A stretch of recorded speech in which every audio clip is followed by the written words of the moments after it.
Hey guys, it's me again, Darren, and Noah. We're back for Art Chat 4, and today we have a very special guest, Nic Hogios. He's the chief designer in Australia for Toyota, and yeah, he's a good friend of ours. Welcome, Nic. Thanks, guys. Yeah, Appreciate cool. it. Yeah. So, I was just wondering, maybe you could tell us a little bit about your early life. You were always into cars and things like that from very early on. But how about all the other things that you were into with design-wise and with art and that sort of thing? Yeah, I think like you guys probably were the same, but from a very young age, always into things that look cool and shiny and fast and made loud noises. So in real life, that was the automobile. Yep. I also loved any kind of animation, any science fiction, anything like that sort of had a vision of the future that was very appealing for me at a young age. And I've been drawing since age 4, 6, whatever. My mother would sort of work with me and help me sort of draw it, but I very quickly surpassed her. Was she not an artist or anything? No, she's a reasonable drawer. It was just, for me, visual art was a very strong medium to go through. For my brother, it was music. I've come from, my family history is a long line of successful musicians, and my brother picked up the piano and I got given the guitar and I used it to lean on to draw pictures and I was sitting in my bed. So interesting sort of upbringing. But any of that animation that used to really appeal, and being Australian and growing up in Australia, obviously sport is a fascination for this country, and football in particular, but it never really appealed to me and my friends around me.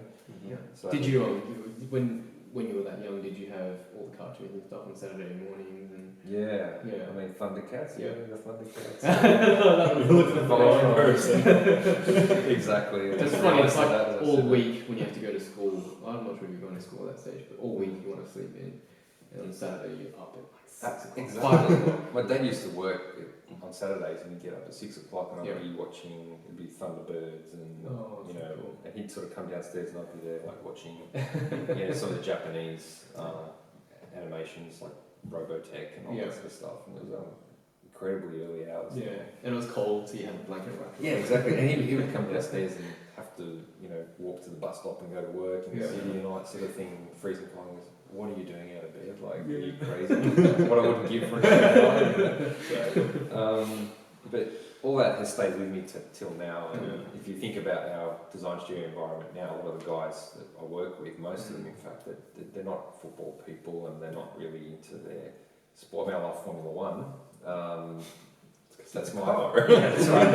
And there's a story, there's politics and there's sort of drama and that kind of stuff, and it's futuristic as well. So, but a lot of the guys I work with we still talk about that kind of stuff. When the latest film comes out and whatever it might be, the latest concept artist that just sort of hit their stride, and we compare notes on all sorts of all that cool stuff. So when you we're still big kids, really. Yeah, when you go see the movies and that, do you look and you can kind of tell who's an actual industrial designer and who's someone who's just faking it? Yeah, exactly. I haven't worked. I don't know if you guys know Daniel Simon.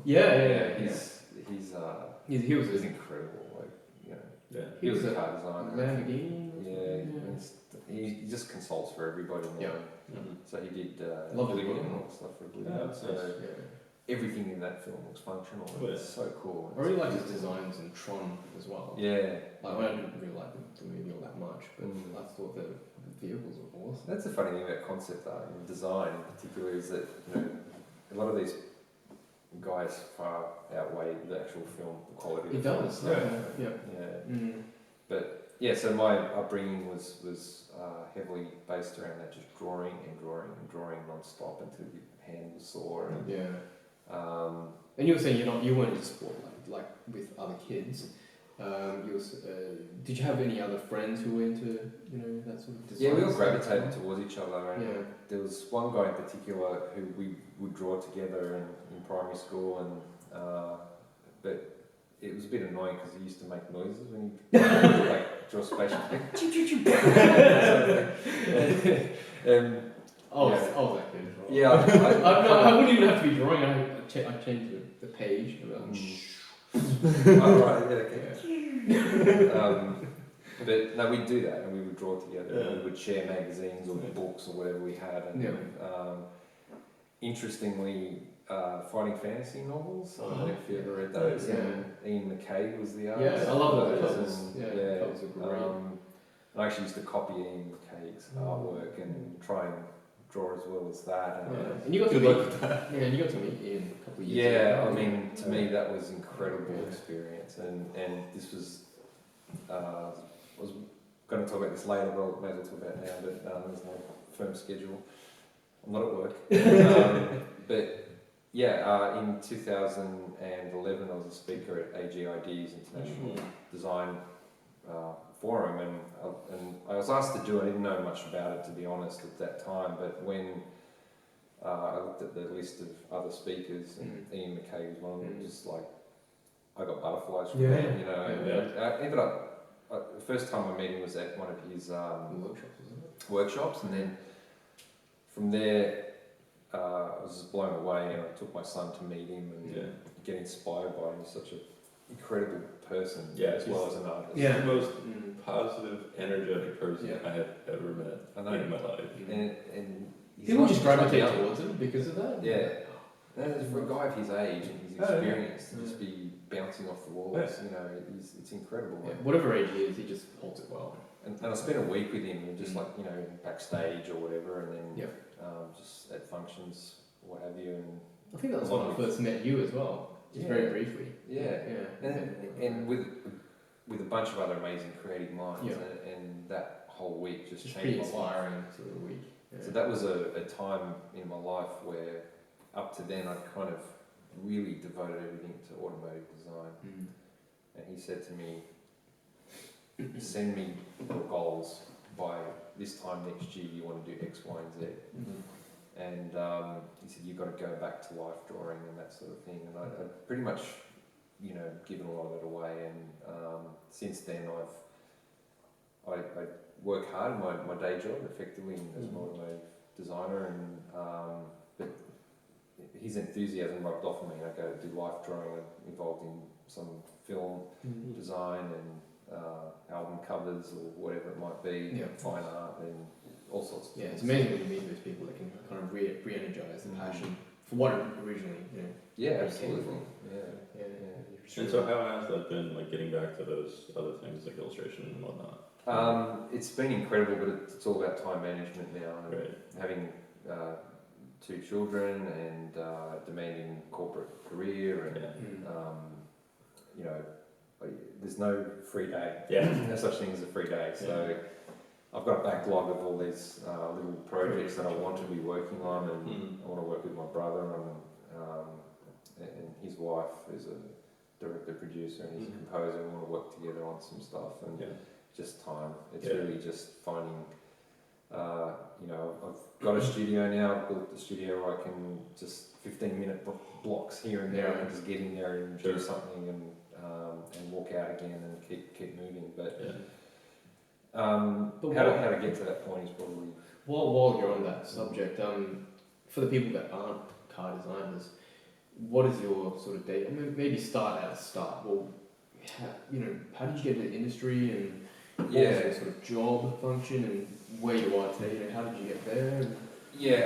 So I guess I knew that I loved cars from a young age. I didn't know there was a job called industrial design that linked, art, creativity, drawing, etc., with something that you can actually build and drive and make. So I didn't quite understand all that. There was no internet. There was no. The career guidance is very limited. Have to scour through the newsagent.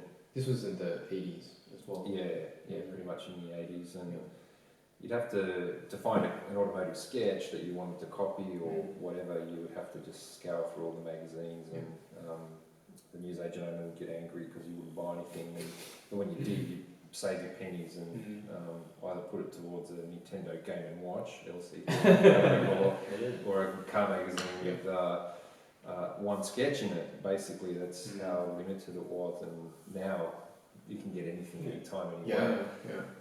So it was kind of like that for our fields as well. For me, for us in Australia, right? In art, you only catch glimpses of things. Yeah. In like books about movies, you get a couple of sketches. Yeah. That's the only allusion to there's a job behind this whole thing. Yeah. So, Yeah, I remember when I was growing up, and I remember when I discovered conceptart.org and the original forums, and that was when I discovered there are all these guys out there doing these awesome paintings and somehow having a career at it. And I was like, wow, wait, that's an option? I want to do that. Yeah. But it's funny though, because before that you go, well, we never actually thought about how does something actually get designed? Yeah, It just sort of appears up on the screen. Someone exactly. builds it, or I don't know. Yeah. I guess what I didn't understand, I knew there were mechanics with cars, and I knew that there were probably engineers or kind of some concept of that. Yeah. But the fact someone got paid to sketch, Jesus, that was kind of mind blowing. I didn't think thought it was too good to be true. Yeah. And people just did it for free or something. Yeah. I think engineers did it in their spare time. People look kind of like this, I guess. I think at that age I would have been thinking as well.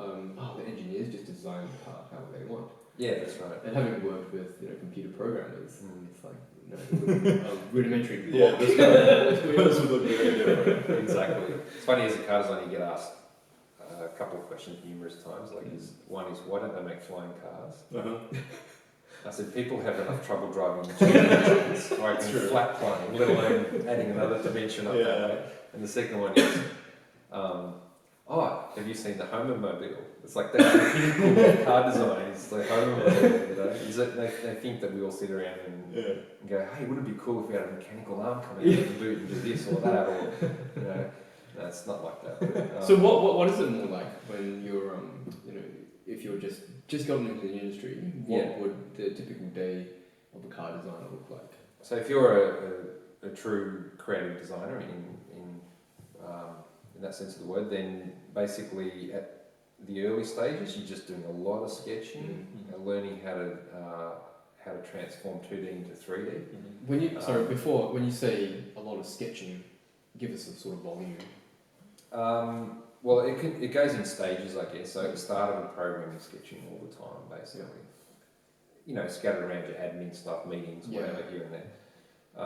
Would they go on for months or? Yeah, a couple of months, 3 months, depending on which company you work for, etc. But then you have to start then taking that chosen sketch, if your design wins, and then putting it into 3D, either manually into a clay model, whether it be a scale model or a full size model, or these days you can go another path, which is digitally modelling it, which then always ends up getting milled into a physical property, right? Because there's nothing, like as much virtual reality as they can throw at you, nothing beats seeing, touching, feeling. Right? So even if you can't get a surface right, you sit there with your hands and you sort of, and the clay is like a hard plasticine that goes soft when you heat it.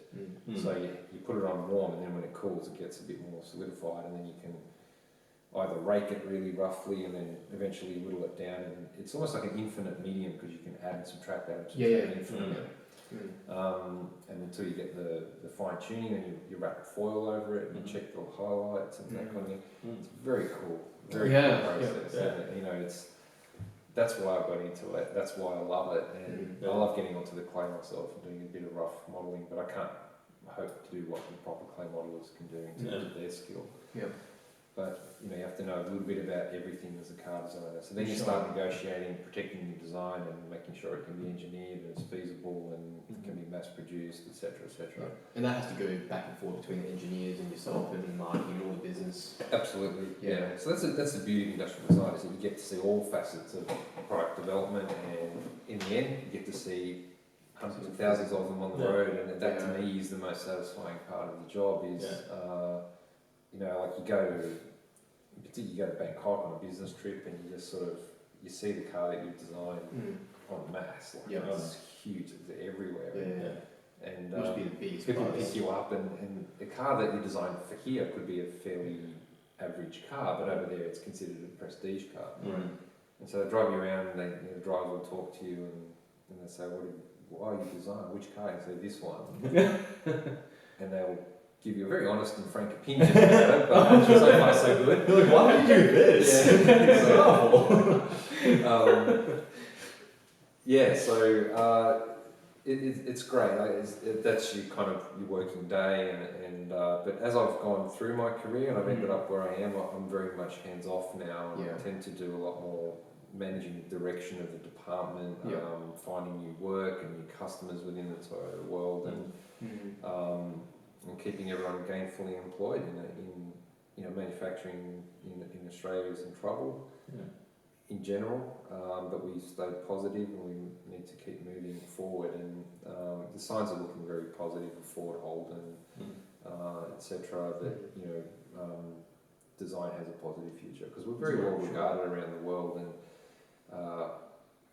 I think there's a lot of Australian designers working with a lot of overseas top-end brands. That's right, and they tend to do well because we have to do a lot with a little bit in Australia. We just don't have the luxury of numbers, and we tend to diversify a lot and that kind of thing. So going back to age 6 to now, bridging that gap. So now it's a lot more managerial stuff, a lot more Excel, spreadsheets, schedules. Stop it. Stop it. You have to learn a lot very quickly, and you have to sort of immerse yourself into it. And look, if you're on the creative end and you're young and you're sort of like, you just don't even consider any of that kind of stuff. But the commercial reality is very important for people to understand and move forward to build a strong studio. It's not just guaranteed work anyway, so like any area of a business, you have to all perform to a certain level. I really like the guys I work with. As I said earlier, we're very similar in a lot of ways, and we treat ourselves like friends as well. So going from a sketch through to a fully finished prototype is very satisfying. And seeing it in 3D, and then it goes into production a year and a half later or 2 years later, you'll see them driving around the street. So that's a very good cycle of design, I guess. However, there are times when you want to feel free and unencumbered by commercial realities, and that's why I pursue other activities in art, concept design, etc. And I think that's pretty important in any sort of art field. I mean, pushing outside of not just your current skill set, but also other genres. It all kind of somehow it all comes back and helps. Something else. That will help this. And I mean, for myself, pushing into sort of 3D, because traditionally I've been very 2D, and I just only wanted to be 2D because the technical requirements don't change all that much. But with 3D, it's always changing. So when I started pushing that field, it gave me a lot more, appreciation for things like volume and all that. And I brought that back into my own 2D world. I don't know if you find that with you. Well, because whatever we design has to end up in 3D. We have to have a really good understanding of three-dimensional form. But I've never, like the digital modelers or digital sculptors, they work for production programs anyway to extremely tight tolerances and perfection, right? So we're talking working to 3 decimal places, and it's just incredible. I've never gone down that path. A lot of young car designers now can do 2D as well as 3-dimensional digital modelling. Do you find that's a generational thing though? It is. Because initially maybe you didn't have to, but now with the employment markets being as tight as they are, it's almost like you have to have more. I think it's a huge positive, a huge asset for young designers to be able to do the 3D work. We would just take a sketch and we'd have a scale model and we'd just kind of translate it manually, but being able to sketch things up in 3D and animate them as well now is extremely important.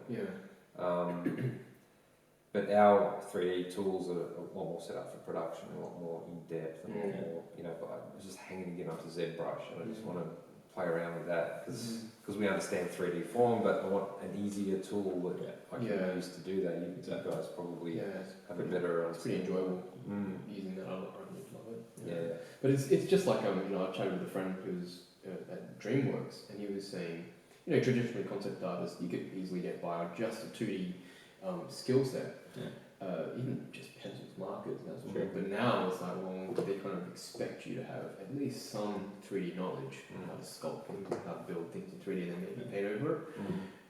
But it's almost a given now, where your skill set has to be fairly broad. Yeah, absolutely. So even when I was a kid, it was I'd draw like crazy, but I'd always build stuff. Yeah. Build models. Oh, sure. So I'd take buy a cheap car model with a piece of crap car that nobody actually liked. So you buy it for like 99 cents or whatever. Yep. And then I just go to Dad's shed and find some or plaster or whatever, and just start sculpting something else out of it. And so it sounds like when you were a child, you were also very hardworking. I mean, you chose to sketch a lot. And that's kind of like the foundation of any sort of artist, or visual artist, or a lot of visual artists. Do you feel that hardworking almost mentality came from your upbringing? I mean, tell us a bit about the background of your family. Yeah, so my parents were migrants from Greece, and my father came here when he was 16, couldn't speak the language, just with a suitcase and a few bucks to his name, but nothing major. He would share rooms and go and work in a factory wherever they were told to go. Got given their Aussie names as well. Mum came out when she was 1 from Egypt, from Greek background as well. So yeah, again, just saying, coming out to Australia, we just think, oh God, I've got to get on a 20-hour flight. These took a month to get here, right? And imagine it would be dangerous and uncomfortable. Yeah, and exactly. So Even that was traumatic in itself. Oh, sure. And come out here and just work extremely hard. Didn't have the opportunities that we had, in terms of choices. It's like you worked hard manually, or you starved, and that was it. So basically, whatever they did for us, and therefore they have some interest in what we wanted to do in our lives. Yeah. But by the same token, they were very supportive of whatever we wanted to do, but as long as we put our 110% into it and we were passionate and that kind of thing. Yeah. When were you born after they arrived? So had they been living here for a while? Yeah, not very long. Not very long. So my dad, obviously very young parents as well. So Mum had both of us by the time she was 22. My brother and I was 2 years older. So young parents, hardworking, and they didn't have the time to invest, and we didn't have the activities that kids have these days. We didn't have computers or internet and that sort of thing. But there's no such word as bored. I'm bored, right? You have a pencil, you have paper, you have a book, and you couldn't afford to buy books. Go to the library. If you're bored, go to the library. Go to the shed, find bits of timber and make something out of it. So you were obviously there, and you could observe that it was a tough life, but you didn't dwell on that. It was just like you kept subliminally you appreciate it, and that rubs off on you, no matter what. And we work hard these days, and I'm sure you guys work extremely hard to get where you've gotten. And that's kind of a prerequisite, right? It's not. Yeah, I think in any sort of visual arts or field. Absolutely. I mean, it's competitive. There's a lot of people want to succeed in it, but don't necessarily want to put the work into it, and that's just not going to fly. Absolutely. Yeah. So, look, up until the point where I knew that I wanted to be an industrial designer and therefore a car designer, it was just amusing myself and getting better every drawing I did. Me and my brother used to have drawing competitions, and I hated it when he beat me. And that's another thing, very competitive, because obviously your brother you both did really well academically, so there's a bit of that sibling rivalry there almost as well. Academically, not for me. Right. I mean, he's a bit more smarter than I am. He got 99.9% in his high school certificate and had the opportunity to do anything he wanted as a doctor or lawyer, and that was the expectation in the greater Greek community, was that, medicine or law? No, I want to be an architect, so he wants to be an architect. And they were horrified by that. But, Not so much your parents though. You said no, they were fine. They were fine with that. And look, I think my parents worked hard. They want us to get that piece of paper, and if the piece of paper was related to a passion of ours, then all the better for it. Yeah. So, you know, they've done their job, and I'm sure they're proud of what we've achieved. And Yeah, for sure. so, hi mum, hi dad out there. So, look, yeah, of course, their work ethic rubbed off onto me. But when we work hard, it's not just working hard to make a dollar. It's working hard to better yourself, to become. You know, to me, going into another field, like first time I ever worked on a film project, you know, and that was only very recently, in the last couple of years, I was absolutely terrified. Yeah. You know, it's like it doesn't have four wheels and blah blah blah. I think when you've reached a level of, I suppose, you know, expertise in one field, and then you go to another field, or even though it's related in a lot of ways, you still feel like you're starting almost near the bottom. Absolutely. Yeah. Oh God, it's So, scary. Yeah. I didn't want to just do what Ian McCaig said, just go back to life drawing and just do some. And it took me a while to, you know, really get back into all that, and I sort of reached that level, and it became a pleasurable pastime. But you know, I wanted to take that further, and you know, the original intention was to write some kids' books, and with my wife as a writer, and I could illustrate. But as it turns out, I've had other opportunities in film and doing album covers and whatever comes my way, and I'll just do it and try and expand my repertoire. Very, very importantly though, whatever I've done outside of automotive design has come back to help me in automotive design. So when on an odd occasion now I sketch a car, I understand it a lot better in 3 dimensions, and it's more fluid, it's a little bit less muscle memory. Like you end up drawing the same thing over and over again, but when you start drawing different things, it comes back to you as in your day job effectively. So I reached a point effectively where I realised that I wanted to be an industrial designer. Came out of university during a recession. I studied in Sydney, and while I was in Sydney, there was no automotive component to that degree. So I would try and move things towards automotive where you had a choice of product. Where you didn't, everything I designed looked like it was designed by Geiger. He was one of my heroes and idols. And it was very interesting. The first project I did, they said, first year uni, we had a German lecturer who was very thorough in what he wanted, and he said, please design something based on a crustacean. So I found my old Space Marine tin soldiers, and I created this model, vac formed it, and of this giant military crustacean creature with guns and claws and that sort of thing. And I sort of came in, you know, like this, and everyone just went, and I said, what? And we go, he's a pacifist. Like, he hates anything to do with military and blah, blah, blah. And I'm just like, oh, well, too late to change it now. And yet they actually said, look, I don't like that kind of stuff, but I love what you've done. So anyway, I don't condone violence or wars or anything like that. It's funny what you said about Geiger. I think that was like one of my first, artists that I really loved. And I thought, when I was in school, middle school or something, I used to rent library books, borrow library books. I think one of them was a Geiger book, and I just cut out. Oh no! With a scalpel. With a scalpel. Leave no trace. And I was just I just love this stuff. But I didn't know where you could buy the books. It was impossible to find in Australia. Exactly. So I had to resort to stealing. Well, I've got a full collection now, but back then you couldn't find them in your average library or anything like that. So I designed a sandwich maker that looked like it just landed and it had spines and very. But it was the theory was that you put it on your bench. You don't just like toast something, put it's like a piece of sculpture or artwork. I think it scared a lot of people. I would imagine. I don't know if I'd want to toast. It would eat your sandwich. You wouldn't get anything out of it.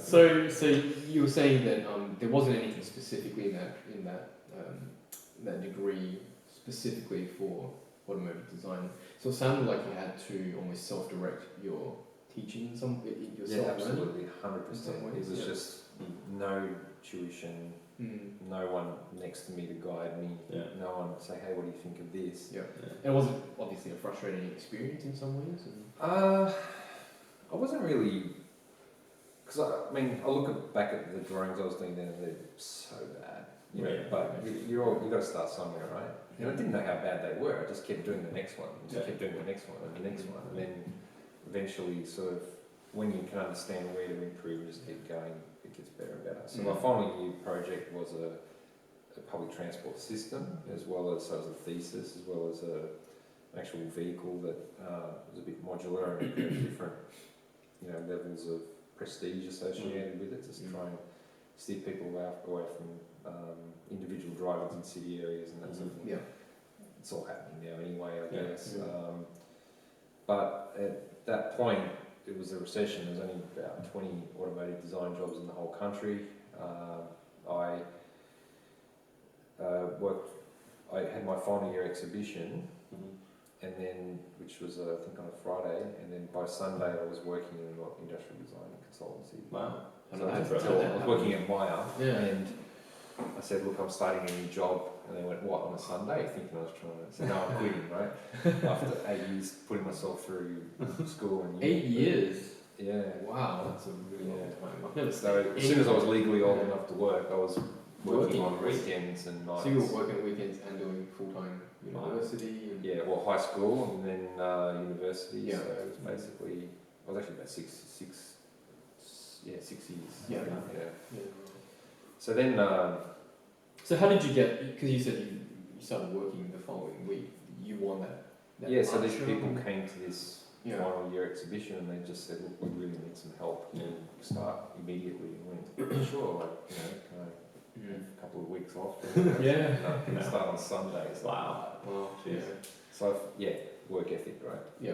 And that was just a general consulting firm for industrial design. Yeah, it's called Nielsen Design Associates, and it was a great start Yep. to my career because I got to understand everything about manufacturing and design and different clients, different markets, different products, and you know, from life-size Meccano sets to make kids' toys, bikes, petrol pumps, you know, medical equipment, whatever. Very wide spectrum. Soap.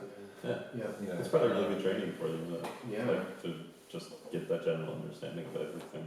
absolutely, yeah. So, but really my passion was always cars. I was doing Yeah. stuff on the side with cars. And then now that I'm a car designer, I'm doing other stuff on the side as well. So Yeah, it's of kind of course. like, yeah. So how did you get that first job working on cars? There was Ford and Wheels magazine put on a Young Designer of the Year competition. It was one of the first. And They're like couple of our major magazines Mm. who do automotives in Yeah. Australia. and you know, doing it from Sydney again, I had no idea what I was up against, and up against other students who were doing automotive electives in their courses here in Melbourne.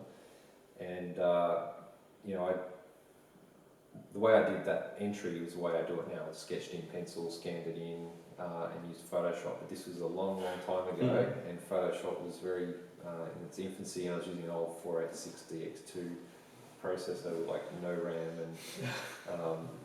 and I had to use a mouse, which was quite horrific when I think about it. It's probably why I've got RSI now. But yeah, like you sort of do an airbrush line and with a mouse, and it was just like do, and then erase.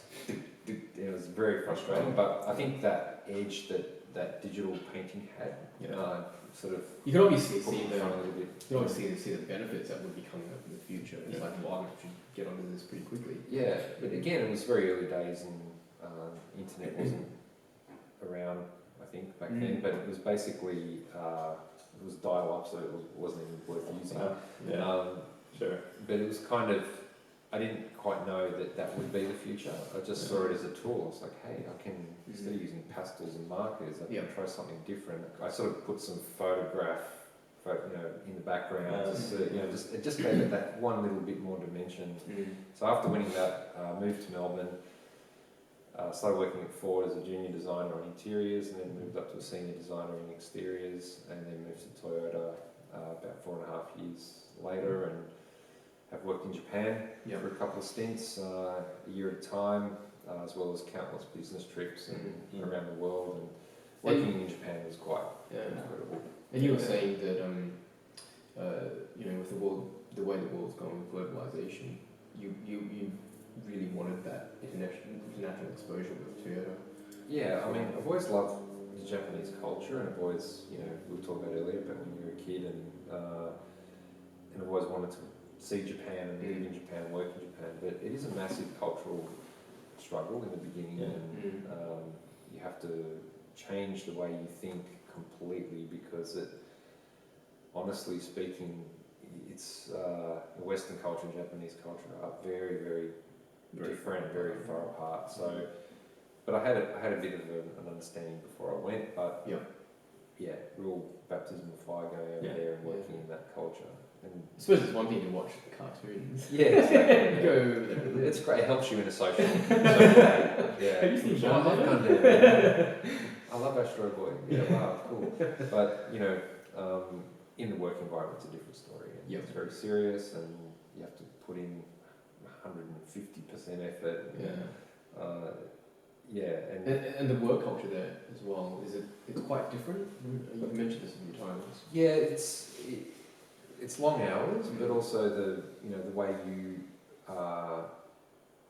have to fit into the hierarchy and that sort of thing. But at the same time, you have to break through and get your idea across. So a big challenge, but some people can, some people can't do it, and obviously it worked out for me. Yeah, I've heard of some friends who worked in video game development. When they went over there, they were basically just highly paid, but everyone ignored their advice.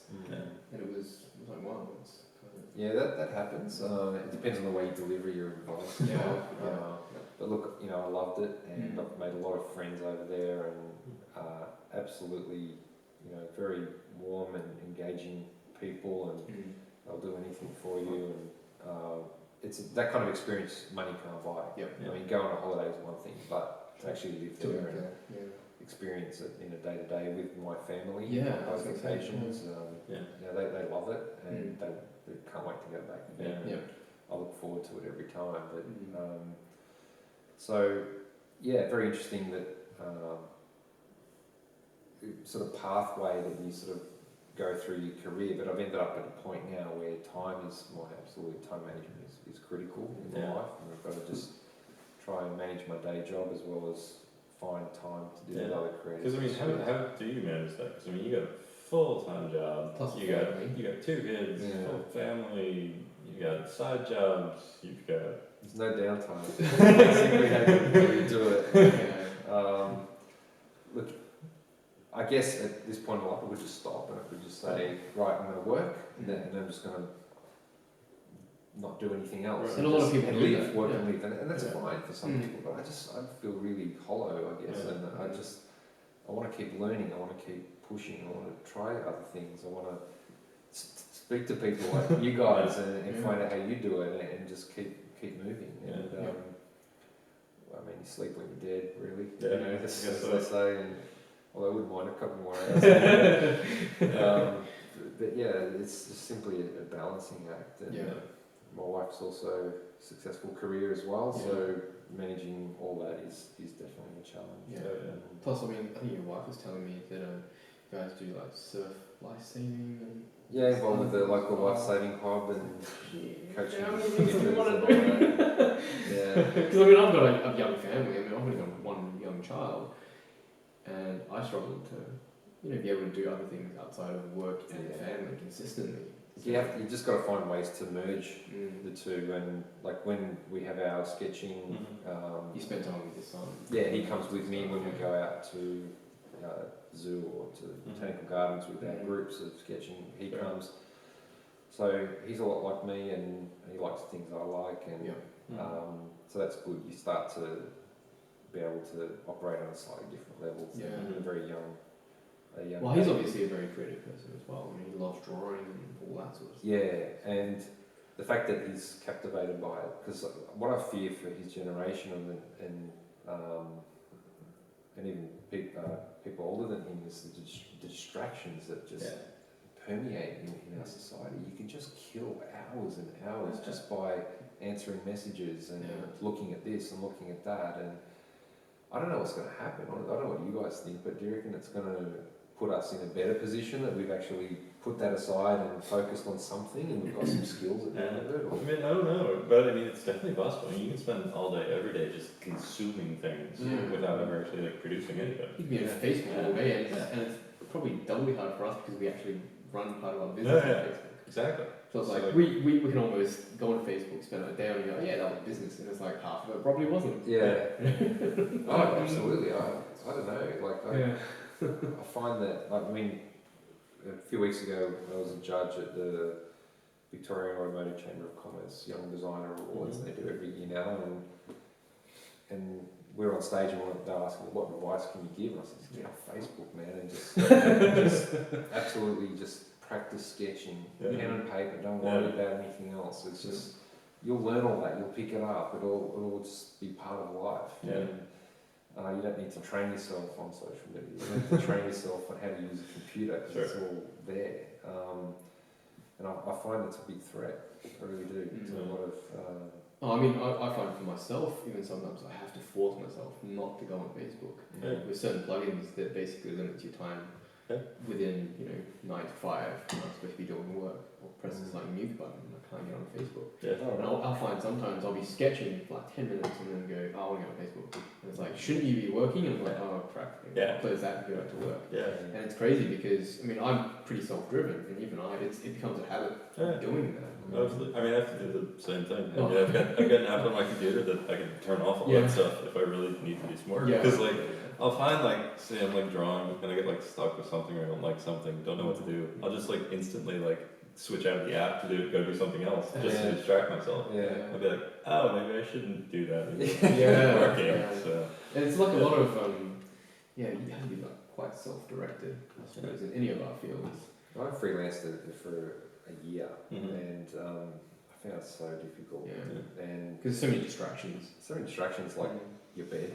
In the afternoon, I'm Greek background, so it's part of my DNA. It was just you could hear it. It was saying, "Come to me." So I want to go have a little nap. Can't do that.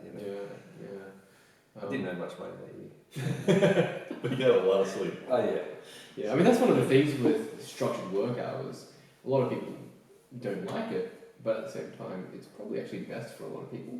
Some, they've got people cracking the whip. They've got someone cracking the whip and you're actually doing some work. So it's like when you give someone all that freedom, it can be the scariest thing because you're not quite sure what you should be doing. Totally. You spend a lot of time kind of wasting things. Yeah, definitely. Yeah. Okay, so with some of the, we'll probably be wrapping up soon, but with the globalization stuff, I just wanted to talk a little bit about that. If you delve a bit more into that, how has that has it affected the car industry in a lot of ways, both negative and positive? Negative and positive is the best way to put it. I mean, you're up against a lot more competition and lower labour rates to do an equivalent function of modelling or design even, but I think the very high-end creative type stuff is still fairly protected or safe, I guess, in some ways, but a lot of the grunt work, you can get it from other sources. Exactly. From a positive point of view, we no longer have Australia as our only target customer. We can design things for all over the world, in anything, not just automotive design, product design, illustration, whatever. So it's a world market, definitely. The world's getting smaller, and it's very much a cliche. So for yourself, you're based in Melbourne now, but you can work for pretty much anyone anyway. Yeah, I mean, I've always worked for clients all over the world, and nobody cares where you live, really. You got a job coming out that might be in New York. I mean, I'm working for someone in New York right now. My usual clients in Seattle. Sometimes I work for people in Germany. Almost did a gig in China. It doesn't really matter. Nobody really cares where you're at these days, and if they really need you on site, they can just fly you in. Plane flight isn't that long, so. It's kind of a wonderful thing. It's kind of a scary thing because you do wonder, because you see all these guys showing up from countries you've never heard of, and their art is incredible. And you're like, oh geez, they're Yeah. just like Well, cracking out artists like this, and it's like, And where's, like I was where's my saying job gonna before, go? right, we used to have to go through magazines to check. Now they just, if they have a computer and internet, Yeah. again, it's like the standard just goes bang and just kind of reaches Yeah, out to that. yeah. I think it's both a positive and negative thing. I mean, if everyone sees the standards so high, then it's like everyone expects it to be that high, and then other people have to push it higher, push it higher, push it higher, which is a good thing overall. Yeah. But at the same time, it's like, say in Australia, if someone wanted to become either a car designer or an illustrator or a concept artist, I don't know, do you guys have any advice to get those initial jobs? Because as you were saying, the higher end jobs, I mean, for myself, I started long enough ago that I've got enough experience where it's not that difficult for me to get jobs. Right. But for the people just beginning, you know, a lot of people just won't give them the time of day. Do you guys have any sort of advice you'd give it? It's you just got to be damn good. Yeah. Easier said than done. Yeah. But yeah, you're up against a lot more competition. Yeah. A lot more, and but by the same token, you're exposed to a lot more that you can learn from. Yeah. So that's my only thing is just to say you've got to sell yourself as well. Yeah. I mean, you can be the best illustrator, digital artist, whatever you want in the world, but if you never get your stuff out there, no one's ever going to know. Yeah. And also like communication. Yeah. We're all generally okay with Yeah. that. So Yeah, I think that's a really important thing. Yeah. It's like, based on the emails that show up in my inbox, people really need to learn how to write. So I think it's a really important thing. Because like, I know if I was hiring artists and they sent me an email like any of those, I would hire a guy who could write a sentence. Yeah. So like, it's important. Because like, if you can't communicate just with words, like, how am I going to work with you? Yeah. So just basic skills Especially like that if you're are remote. really important. Yeah, if you're remote, good That's help. all you have. Yeah, you need like really good skills at that. Yeah. So I think that's a really important thing. Again, like being amazing helps. Yeah. You gotta give the companies a reason to hire you. Over other people. You know, is it because you can do everything in the production pipeline, like everything, and you're good at all of it? Is it because you're the best guy at doing X, Y, Z? You know, what's that reason that they want to hire you? Is it because you're a super nice guy and fun to work with? You know, Yeah, team also- player. I mean, all that stuff actually counts for a lot more Yeah. than you think. Yeah. Like I know I've worked with and met guys in the past that, you know, it's about nature versus nurture. They're probably naturally gifted, incredible talents, but you know, you just sit in the corner all day and don't talk to anyone. You can't get anything out of them. Yeah. So you've got to be. And when you're in a studio environment, it's the whole that Absolutely, creates it's the the world, not just that. atmosphere, it's the, you know, Yeah. and I've been trying like hell to make sure the atmosphere in that place gets better and better, and yeah, sure, you know, you put your headphones on, you lock yourself away and just smash it out, but you know, by the same token, you have to be able to stand up in front of the crowd and present. It's like a few, probably quite a few World Cups ago, but people were saying that the Brazil team was made up of individual superstars, whereas a lot of those other teams, some that played pretty well against them, there were no superstars. They were playing well together. Exactly. Yeah. I mean, that's kind of like why Germany tends to shine. Yeah. As a team, they're incredible. Yeah. Individuals, I mean, they're good, of course, but like it's their team dynamic that works out I think well. even Japan came up. They wrote a couple of World Cups ago. They sort of came out of nowhere, and everyone's like, "Hey, what the hell?" Like, you know, and that's because they were just played with soul and spirit in the team. You know, and that was amazing to see. Yeah. So I think for any studio environment, that sort of attitude is extremely important. If you're a freelancer, you can kind of get away with that's right. rogue bum, not wearing pants or anything like that. But like, if you're in a studio, try putting pants on in the morning. Well, another thing that there's a guy called on my Facebook, LaShawn Thomas. You've heard of him? Yeah, he's I think he works at Cartoon Network now. But I think because he wanted to get into animation, I thought that was a really interesting story. He wanted to get into traditional 2D animation, but as you know, most of the 2D animation jobs have gone to places like South Korea. So there was hardly anyone in the United States doing that stuff. And he wanted to do that stuff, so he made the decision, I think, to move over to South Korea. Oh wow. And go over there and basically for very little pay get into a studio. Didn't know any Korean or anything like that. Just wanted to get that experience. And now, you know, the guy's a freaking superstar. Wow. And he came back to the US, he works for Cartoon Network and all that now. Mm. But without that experience of going there, doing that sacrifice for a few years, he wouldn't have been able to come back and do Yeah, that. I think there's a certain sense of entitlement out there that, hey man, I did an awesome sketch. Come on, bring it on. It's like, no, No. you know, you got to be an all-rounder. You got to, be able to present well, speak well, work within a team. In, you know, as you say, if you're not a freelancer, but even as a freelancer, you've got to be able to communicate. Yeah, communication becomes. It's You have to huge. learn how to communicate remotely Yeah. a lot more than ever before. Yeah. So, yeah, it's all very, it's all changing. It's all sort of becoming a different kind of workplace. And It is, yeah.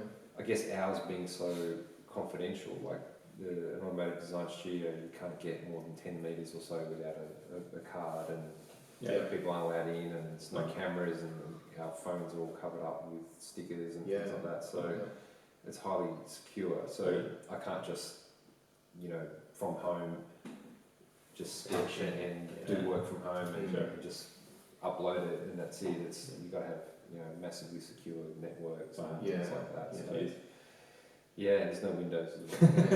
Wow. So we're gonna be like closing up. Yeah. So we're gonna be like ending pretty soon. But did you want to talk about, just in closing, do you have an idea of where you want to be in, say, like 10 years, 20 years? What do you want to do with yourself? Well, I wish I could have it all, and I could just continue my automotive career and sort of be able to do more in the other areas. But who knows? Like, once the kids are grown up and their own, leading their own lives, and maybe I'll have a bit more time to do that. But in reality, I don't know. I'm just taking each day as it comes right now, and I've got objectives and a vision for what I do in automotive design. The other stuff, it's kind of take it, see where it goes, and maybe it'll lead to something. It might be a semi-retirement sort of activity, I don't know. But I definitely want to work more with my brother, who's and his wife, who's a director producer, and he's a composer and living in Barcelona, so we can work remotely, as you were saying earlier. I want to do more in my own personal stuff as well, instead of people always giving me a brief. I want to have my own vision of something and work on a graphic novel or a short film or something one day in the future. So I guess like Cinnamon and things like that. So you reach a point where you just think, I want to lead this rather than take direction from someone else. So, that's about all I know. I mean, life is busy and in a great way. So we'll see where it comes. Not knowing is part of the fun. There you go. All right. Well, thanks so much for having a chat with Nick. That was fantastic. Thanks for watching, and I'm Darren Yao. This is Noel Bradley, and thanks, guys. Nic Hogios. Did you want to say? Do you have like a website or anything? No. Time to maintain a website. Not at the moment, but maybe one day. Cool. No worries. See you later. Thanks, guys.